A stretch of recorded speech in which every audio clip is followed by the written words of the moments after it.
you're communicating unconditional positive regard. You're saying, I am interested in you as a person, right? Now this feels really good. It's also, I think, one of the hardest things for us to do as people, especially if we're busy or we're task focused or all of this. This seems to be something we struggle to give one another a lot. That's something that I've noticed. It's also something we really appreciate when we receive it. So this is a real skill to use in all kinds of other contexts and environments.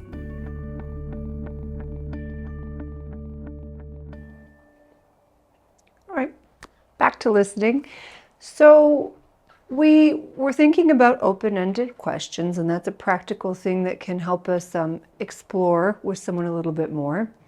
Now, there's also this piece to listening, though, where there's a kind of a certain demeanor, right? How do we kind of cultivate this certain way of letting this person know, I'm really listening, I'm really hearing, I'm here with you. I see you, I hear you, I see what you're saying, I feel you in a way, right? It's a kind of a way of doing this. Sometimes you'll hear this called active listening, right? We talk a lot about active listening, listening with all the senses, listening with the body, being receptive, being open. Okay. Now, I myself, I like Siegel's kind of version of active listening. He gives us that term, the neurobiology of we. You know, I think we've spoken a tiny bit about that before. And he sort of bases this all in kind of neuroscience and the way our bodies and our brains respond when we're trying to connect with someone. There's a kind of a series of processes that go on inside of us, actually, even bodily, when we're trying to make a connection with someone and let them know, you know, we're kind of here with you. And he breaks this up, this listening experience and this connecting experience, into 3 different stages: presence, attunement, and resonance. So why don't we take a little minute to think about these? So before we even start listening to someone, Siegel says we have to actually work on being present.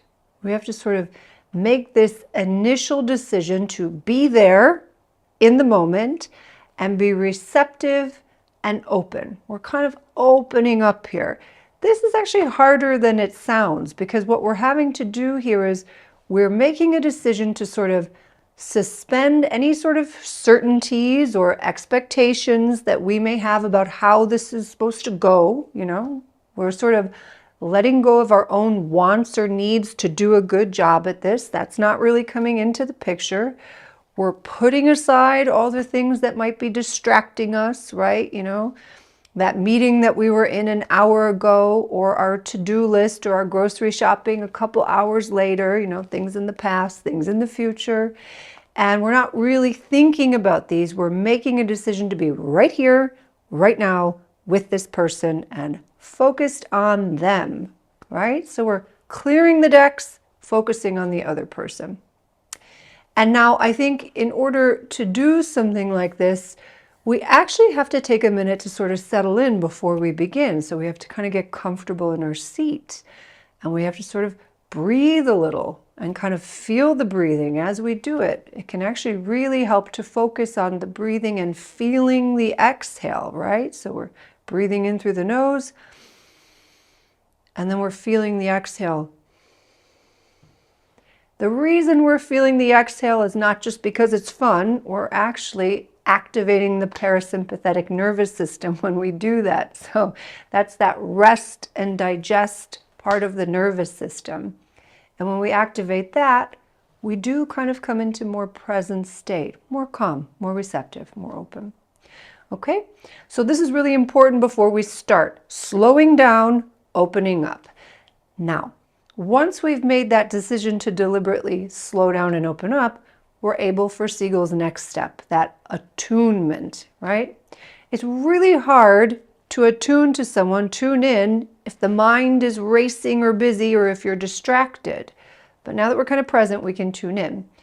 When we do this, we're tuning in verbally and bodily. So when we're tuning in verbally, we're noticing the words that the person is using. We're also noticing how they're using them. Which words do they emphasize? Are they speaking quickly? Are they speaking quite slowly? We're noticing when they go quiet.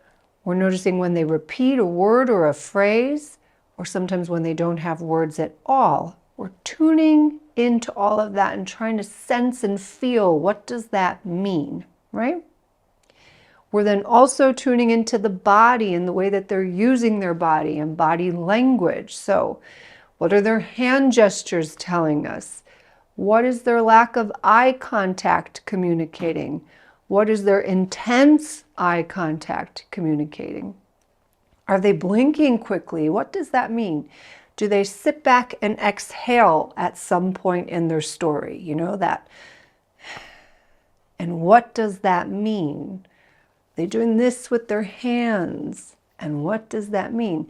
So, I think sometimes we sort of sense that body language and what it means. We sort of know, and sometimes we're not sure. And we might have to check in. And we can say things like, are you doing okay there? Or, what's going on for you there? Right? Good. Okay. Now, after we slow down and become present, and then we tune in verbally and we tune in sort of bodily, now we're starting to get that feeling for the connection. We kind of sense that we're connected and it's going okay. And once we have that, then we tend to be able to respond with resonance. Siegel's third step. Usually a part of resonance involves some type of reflection. That's when we're going to start reflecting the person back, right? So we might say something simple, something brief, but something which really lets the other person know, I really heard what you were saying, or I really see what you're feeling, or I'm kind of here with you. They know we're kind of there with them in some way. We understand. And I think when we're using this reflection, and we will talk more about that later, but when we're using that, we're really making sure to that our body language and our voice are matching that reflection, matching what we see in them. So, if they're talking about something funny and we're right there with them, then my body language is going to be quite animated, isn't it? And my voice might be kind of moving a little bit quicker or something, right? And we're laughing a little bit. And that's matching up with, what they're showing me. If we're talking about something more serious, I might be that little bit more still, or I might be speaking more slowly, or I might be speaking more softly, right? And I'm saying this is very serious, and they can kind of see reflected back that I'm with them in that through how my body is working in that, okay? That's kind of like active listening. And we will kind of know that we're having this sort of resonant exchange with someone because our body language starts to match up. And sometimes we can kind of almost get so much into the flow with the other person that we're even a little bit less aware of time, right? Because we're so in the moment, okay? Now here's the thing. If you can listen like this, without judgment, without certainties, expectations, agenda, without fixing or solving something, you're communicating unconditional positive regard. You're saying, I am interested in you as a person, right? Now this feels really good. It's also, I think, one of the hardest things for us to do as people, especially if we're busy or we're task focused or all of this. This seems to be something we struggle to give one another a lot. That's something that I've noticed. It's also something we really appreciate when we receive it. So this is a real skill to use in all kinds of other contexts and environments. So remember, just to pull it all together, you're slowing down, you're tuning in, then you're responding with some type of resonant reflection or an open-ended question, and we'll look a little bit more at reflection later.